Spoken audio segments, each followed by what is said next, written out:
Why's everything slowing down when I want it to speed up? What was my anticlimactic disappointment? What have you been saying in the comments? And what's a Squiddly Whatster? What? Come with me through the curtain of blurred colons and find out what's going on in my cancer story. Welcome to the Tumotastic Video Diary number 33. Hi, Skatz here. They know who you are. It's Friday, August the 2nd, and this is Video Diary number 33 on Still Alive, where we don't like to die before we die, do we? It's not good for you. Rise up and live, plummet and suffer. I put a post up on the Still Alive Facebook group the other day with this picture, telling everyone it was time for the 4th cycle of chemo, and I got loads of love and support. Loads of love and support.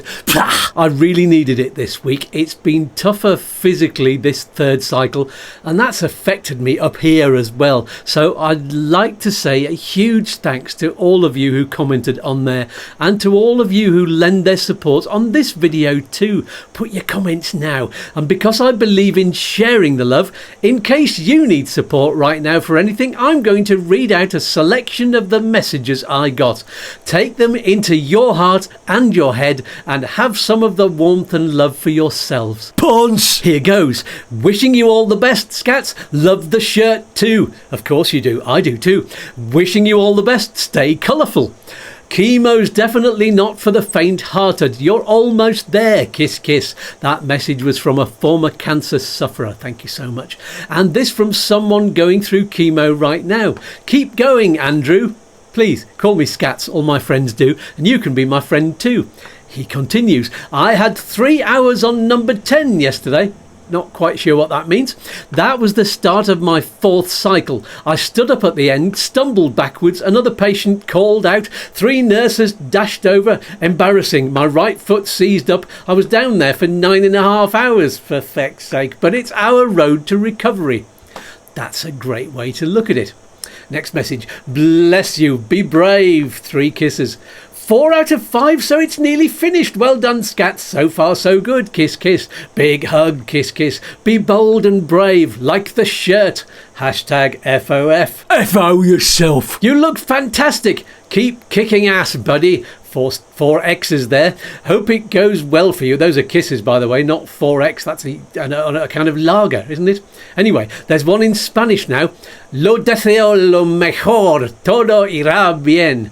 Which means I wish you all the best. Everything will be fine, good, all right, something like that. 4 out of 5, getting there. Hugs, kiss. Nearly there. Stay colourful and get through this. Sending positive thoughts and huge hugs. Animo, you can do this. Animo is a Spanish word. I think it means to have passion of spirit. I love that word. Loving the t-shirt, wishing you all the best. You're doing so well and keeping your humour. Hope things go well tomorrow. You can do this.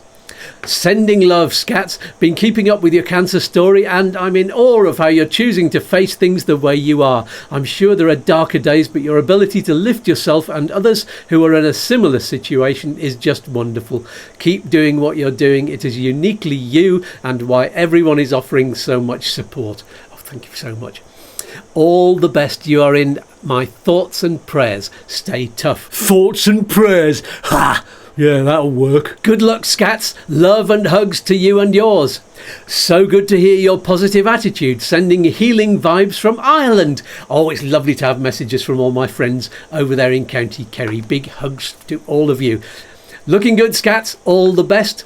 And I have to say there are lots of smaller messages, lots of good lucks and best wishes, and loads of fun emojis going on too. So just imagine all of those and fill your boots. I do not like emojis. Stop it with the fixed smiles. Now, on with the diary. So, the night before the hospital appointment, I had a lovely lift from Joanne, who was at the benefit gig, and she sang there as well. It was so lovely to hear again how much people enjoyed all of the music and the tears, and how they were all amazed at Liz's performance. Thanks for sharing, Joanne, and thanks to Susie and Bryn who drove me home the following day. It's not just the driving lifts that I get, it's the warmth and the great conversations that lift my soul. So thanks again to all the lift givers. I'll give you a lift with my fist. So I was dropped off at Chris's office and as usual stayed over at his house, which is always fun, and we always seem to have a review of how each other's channel is going and come up with ideas for improvements. Chris's son Raoul has a channel too, and I heard from Chris yesterday that he's been totally inspired by talking to me about it. Awesome! He's only made a couple of videos before, but he made another while I was there and now he can't stop. Keep an eye out for his channel. It's called Squiddly Inkster and it's about gaming, so it goes over my head a bit, but let your younger relatives know about it and get them subscribing. I've put a link below. Squiddly Whatster? I don't understand. So Chris recorded one of his regular channel updates yesterday morning in the cafe opposite the hospital and invited me on there to comment on stuff and report on the benefit gig.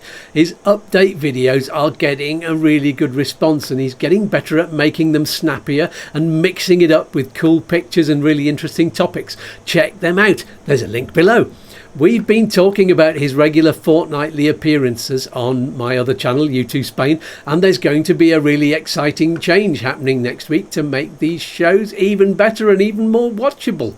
For reasons which will become clear in a moment, we're recording next week's show in advance again, so don't miss it.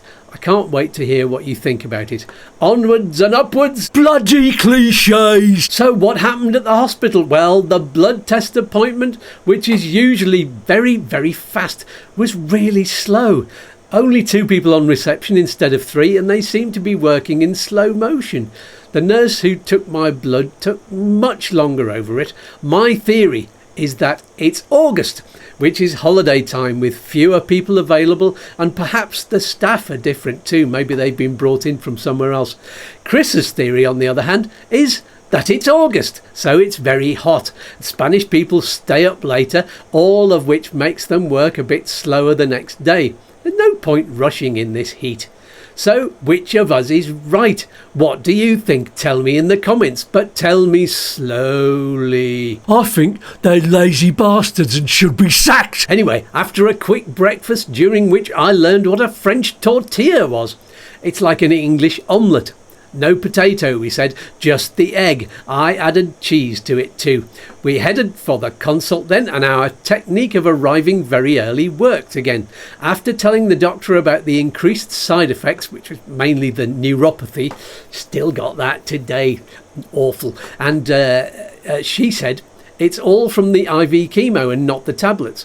She said that my blood test showed my platelets count is too low though, so I can't have the chemo this week. I have to come back in a week's time. Computer says no. I'd been all ready and steeled up for the onslaught of the treatment and the 4 days of crap that follows. It felt like such an anticlimax and a disappointment.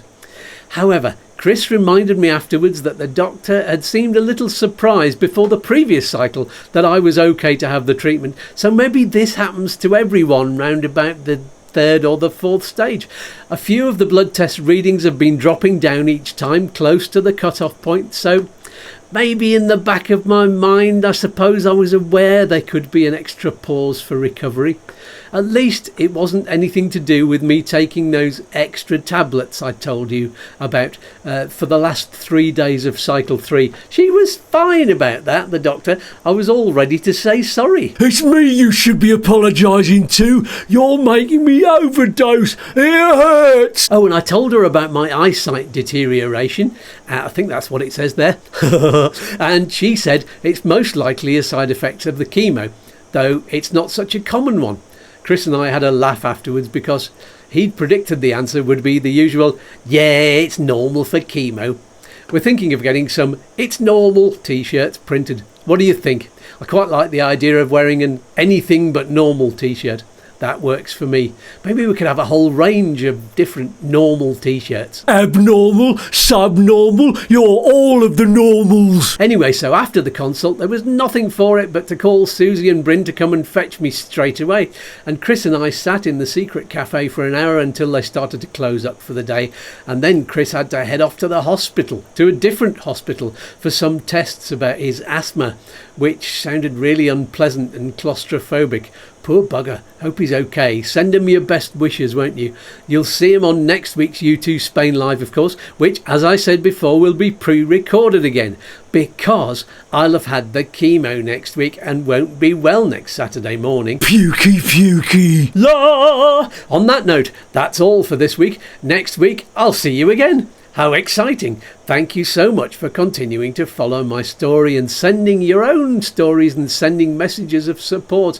Tune in next Friday for another thrilling episode of Feck Off Freddy. Feck off yourselves. Keep your toes and your fingers crossed, you lovely people, and as always, raise your drinking receptacle with me. The toast is... Still alive. So let's all do the Still Alive dance.